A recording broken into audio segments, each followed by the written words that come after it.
My name is Doug Johnson. I'm the president of Valor Partners. We're a 16-year-old boutique executive search firm that serves the software and technology industry.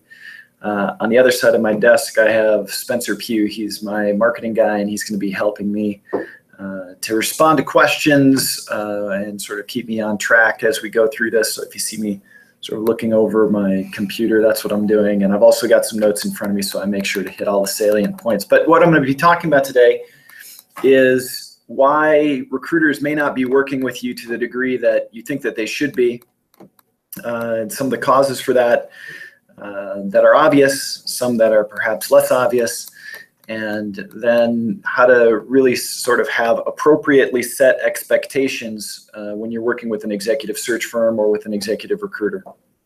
So the reason that I wanted to have this conversation is because it's one of those things that I hear and have heard for years from my clients is, oh, I'm not getting good candidates. My recruiters aren't very responsive. They're taking too long. What's going on? And most of the time it's for very preventable reasons. So let's explore the most obvious reasons. So first, a good recruiter, you got to understand a good recruiter. We're in the market all the time. We're talking to candidates all the time. We understand sort of the dynamics of what's happening. We usually have a very good handle on companies that are doing well, companies that are doing poorly, how much organizations pay, what's competitive, what's not. So we have all of this information.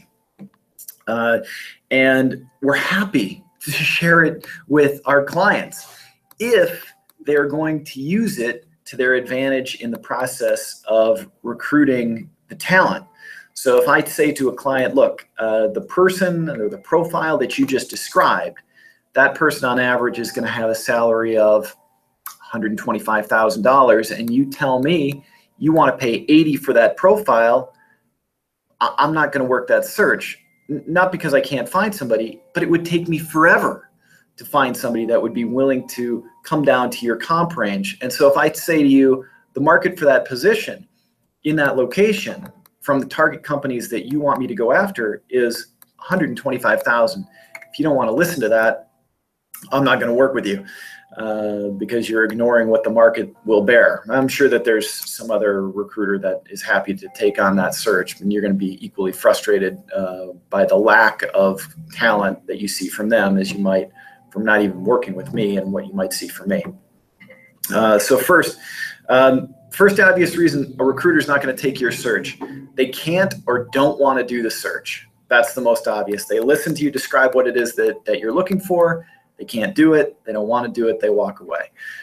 Second, there's a mismatch somewhere between your profile and market whatever, comp ranges, or you describe a profile that just simply doesn't exist.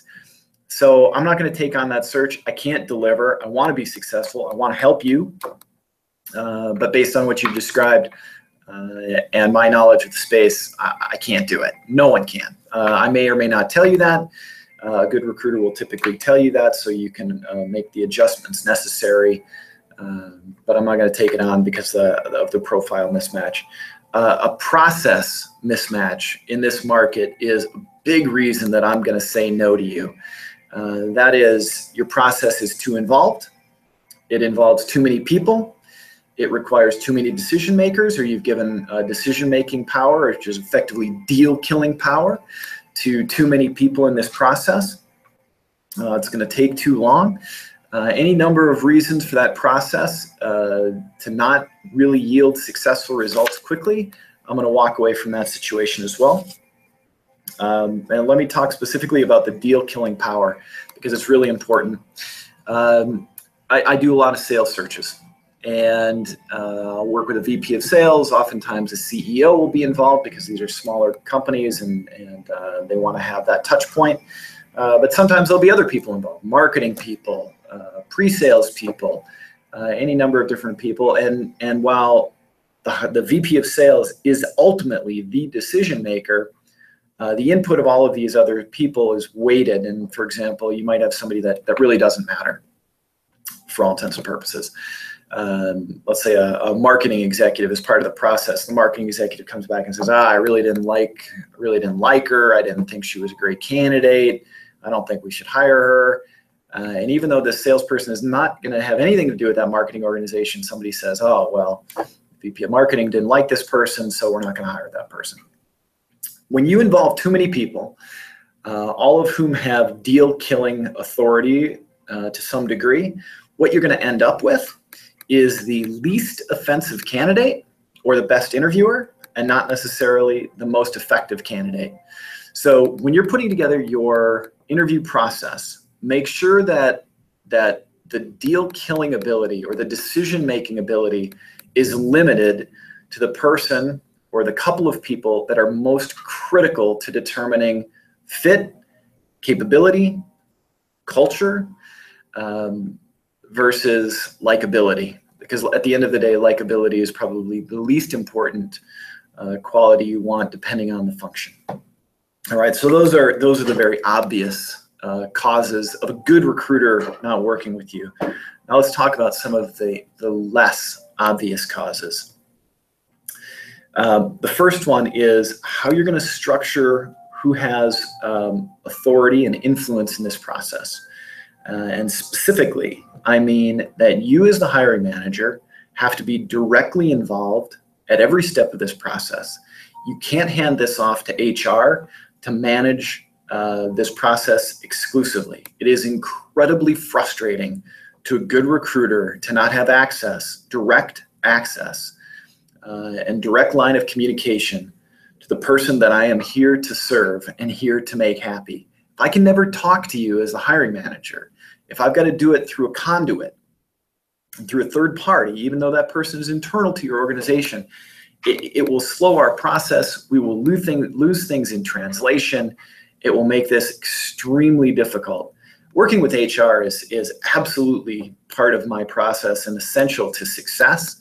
But when HR is the only part of this process, or the major part of this process, it is very, very difficult to have a successful outcome. There's just too many things. Those people are too busy with so many different things outside of hiring and recruiting and all of that.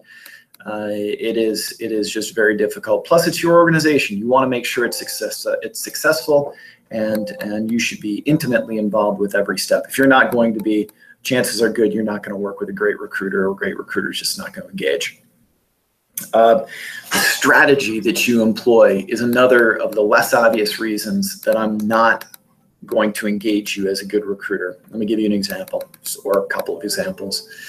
If I ask you, what else are you doing to find this person right now? And you say, well, I've got the job posted. I'm going through my own network. I'm reaching out to people on LinkedIn. I've got other recruiters involved. Oh, my internal recruiters are involved. Those are 5 things that don't include me. And I'm over here. My odds of success are already less than 20% with all of those things. And I understand. I'm going to find people that are highly qualified.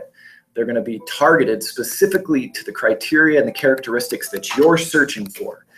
Your ads aren't going to do that. Your internal recruiters probably don't have the time. Maybe they're limited in capability to be able to do that. Your network is waiting for responses. People may reach back out to you. All of those things may bear fruit, and that's exactly the problem. Is that while I'm out there applying very specific resources, talents, money to solve your problem, if one of those other things, one of these things happens to come through, I lose. And so all of my time, all of my resources, all of my budget goes out the window. So if the structure of your organization is such that, or the structure of your process is such that you're going to involve all of these other resources, chances are good that I'm not going to participate. My time is too valuable. My resources are too valuable. And if I do choose to engage, or if a recruiter, understanding that you've got all of those other things going on, does choose to engage in this search, you need to understand what is going to happen. And bad recruiters won't do this. Good recruiters will. But my job at that point is to mitigate risk. I'm in this business to make money, make no mistake, I make money as a byproduct of successfully delivering the goods to you as my client. But if you're going to put in place a bunch of barriers that if I do my job well, I still may not get paid, I must mitigate risk. And here's how I'm going to do it. I'm going to take the very candidate that you're looking for me to source directly and specifically for you, and I'm going to distribute that person to my other clients, because I need to make sure that the effort that went into finding that great candidate is not wasted. And if you're going to make me compete with a bunch of other resources, there is a great chance that all of that time and all of that expertise is going to go to waste. And I don't want to waste that. And so many clients, upon hearing that, get a little bit frustrated. Some get a little bit pissed off that I would take the candidate that I'm sourcing for them and distribute it to other people. And there's some simple ways around that, which is don't waste my time. Don't waste my time. I've been doing this for 20 years. I'm already a good recruiter. I don't need the practice. And if you're going to set this up with the idea being that if you involve multiple resources to help solve your problem, that you're going to solve it way faster, bad news, you're not. Good recruiters are going to look at this, and here's exactly what's going to happen. You're going to give me the search parameters, and I'm going to say, got it, check. First thing I'm going to do is I'm going to check through my database. And chances are probably good that I'm going to have somebody in my database that can do that job. So I'm going to reach out to that person one way or another. I'm going to call them. I'm going to email them. They're going to respond. I'm going to describe the position. I'm going to be doing all of the things that I would normally do in a search, but it's going to be to the low-hanging fruit, those people that I know, those people that I already am familiar with who can do this job, people that are easy for me to get to. And if they're open to talking to you, I'm going to make an introduction. And that's going to take me all of about a day to reach out to all of those candidates. And then those people will come back in sporadically over the course of the next several days or within the next week. So you're going to see an influx of candidates initially after we talk about the search. But that's it. I'm not going to do anything more at that point. And that's something that most recruiters won't tell you. And why am I not going to invest specific and dedicated time to your search? Because my odds of success are low. Look, it's like this. If your boss said to you, hey, Sally, hey, Bob, here's the deal. I want you to work your ass off. I want you to work really, really hard, and I want you to apply your best effort to doing this job successfully. And the great news is, at the end of the month, I may pay you. I may not, but maybe I will. The first thing that you would do is look around and wonder, what in the hell are you doing there? Why are you working for this organization that wants you to work so hard for nothing, potentially? The first thing you do is make sure your resume was in order, start looking for a job so you get the hell out of there. And so the idea that you would do the same thing to a recruiter whose living is oftentimes predicated on a successful outcome, if you're going to limit my ability to be successful, I have to mitigate that risk. And that's something that most people don't think about. The other thing that you need to understand is that in this market, currently, with all of the resources that we have available, and it never used to be this way, but it started to be this way, let's say 10 years ago, as some of these social media channels used to open up or started to open up, and all of us got connected a little bit more easily. Having access to people is simple. But before we had this, I could make a phone call, maybe 2 or 3 phone calls, and I would get a response. But today, statistically, the latest statistic that I saw is it takes 8 to 12 reach outs to a prospect, or in my case, a candidate, to get a response. 8 to 12. And it's not like in one day I'm going to call somebody 8 times or send 12 emails in a day. This is going to take place over time.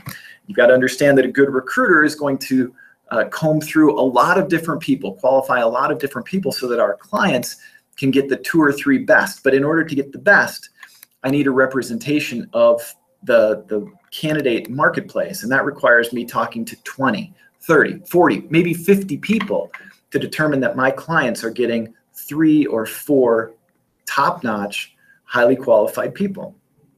But think about that. If I had to reach out to 50 people, and it was going to take me a minimum of 8 reach outs to get them on the phone, to be able to take them through the conversation to determine, are you qualified?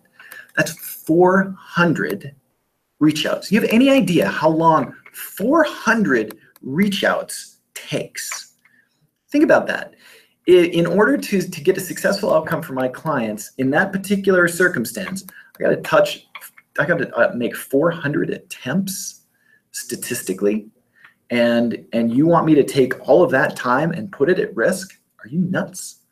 Good recruiters understand the value of their time, and they're not going to spend it in a situation where it's at risk. They just won't, and you need to understand that. And the people that are willing to take on your search in that circumstance, don't be surprised if that's a circumstance that you're going to force them to operate in, that one, you're going to see a few people quickly and then nothing. You're going to see poor quality people because they don't care at that point. They'll just send you whatever they've got, which is obviously frustrating, but oftentimes it's because of how you set this up. So that's a little bit about sort of marketplace dynamics. So if you give me the opportunity, so how can we prevent this? So let's talk a little bit about how you get a really good recruiter to engage you. And I'll dovetail into what I just said. I've been doing this a long time. I can recruit anybody. I've got a network of literally thousands of people. I know what's happening in the marketplace. If I can take on your search, it is because I am confident that I can deliver the goods. So let me do it. Let me do my job and be ready to pay me when I'm successful. That's it. That's all I want. I want an opportunity to be successful in delivering the goods for you. I don't want any competition. I don't want any surprises. I just want to do my work and deliver a great outcome. So let me do that. Second, you have to know, you as the hiring manager or hiring authority have to know what you're looking for. You need to understand this dynamic, and a lot of people don't understand this dynamic. In a recruiting and interview process, there is only one person's life that is impacted in a dramatic fashion, and it is the candidate's life. In order to minimize the friction of changing jobs, one of life's most stressful events, what we're going to do up front is we're going to set expectations. We're going to tell them what they can expect from us, what this process is going to look like. You need to have your process down, and that includes what are the steps, who's involved, how quickly is it going to happen, and what the outcome is going to be at the end. What does that mean? It means to know, you need to know what your comp ranges are. You need to know how well your top people have done in those positions, so we can set some expectation in terms of what these new candidates or this candidate might expect. And if I go into a process and I say to a candidate, look, here's what's going to happen. First, we're going to do step 1, step 2, step 3, and then we deliver on those things. The message to the candidate in their brain, this is what's registering, is this is an organization that knows what they're doing. They're well organized, and they do what they say they're going to do. And that is a very, very comfortable thing. That makes that transition from the company they're with to your organization so much easier when they get a sense of comfort that what we're telling them is what we deliver, versus if I set an expectation up front and then we continually blow it because we're moving pieces or because John's busy today, sorry, or whatever else. I mean, all of those things speak to disorganization, lack of focus, lack of importance, lack of value on this person's time, all things that are really bad when we're trying to recruit somebody into our organization. We want to avoid that. So have your process, have your plan, have your end goal all solid, so we're not changing those things as we go.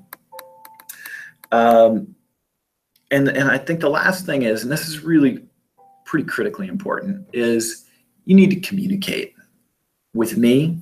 You need to communicate with the candidate. You need to be responsive. I mean, this is a team effort. If you ask me to go out and solve a problem for you, you know what? I love what I do, and I'm really, really good at it. But I can't read your mind, and I can't operate in a vacuum. So when I call you, I'm not calling you to shoot the breeze. I'm calling you because it's important. I'm calling you because I need information. I'm calling you because I need to give you information, or a candidate needs something. There's critical things that I need to get from you that will allow us to have a successful outcome. And I need you to talk to me or respond to my emails or send me emails or whatever the case is, but this is a two-way street. So hopefully that information has been helpful for everybody. And if you've got any questions, you can certainly reach out to me directly at djohnson@valorpartners.com. That's VALOR partners.com. Or Spencer, you could reach out to him directly as well, Spencer@valorpartners.com. And I'll look forward to seeing you guys next time. Thanks.